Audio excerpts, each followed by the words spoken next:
இனிமே கண்ணை மூடிட்டு கடலை எண்ணெய் வாங்கலாம். ஏன்னா மந்த்ரா கடலை எண்ணெய் இதயத்தின் தயாரிப்பு. லோக்சபா தேர்தலில் திமுக 21 தொகுதிகளில் போட்டியிடுகிறது.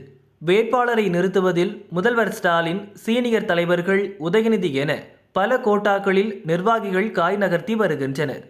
அதில் உதயநிதி கோட்டாதான் டாப்பில் உள்ளது. இளைஞர் அணியைச் சேர்ந்தவர்களுக்கும் சீனியர்களின் வாரிசுகளுக்கும் முக்கியத்துவம் கொடுக்க நினைக்கிறார்.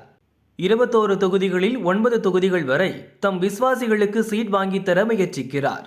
இதற்காக ஒவ்வொரு மாவட்டத்திலும் படித்த இளைஞர்கள், விசுவாசமாக இருப்பவர்கள், பொருளாதார நிலை உள்ளிட்ட பல பிரிவுகளில் லிஸ்ட் தயார் செய்தும் வைத்துள்ளார். இது மாவட்ட செயலாளர்களுக்கு மன வருத்தத்தை ஏற்படுத்தியுள்ளது.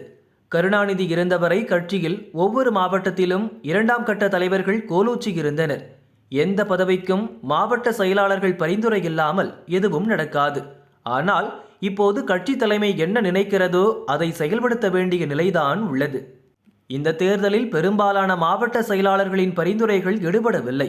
நாங்கள் கை காட்டும் வேட்பாளரை ஜெயிக்க வைக்க வேண்டும், இல்லை என்றால் பதவி கேள்விக்குறியாகிவிடும் என தலைமை எச்சரிப்பது வருத்தமாக இருப்பதாக மாவட்ட செயலாளர்கள் கூறுகின்றனர்.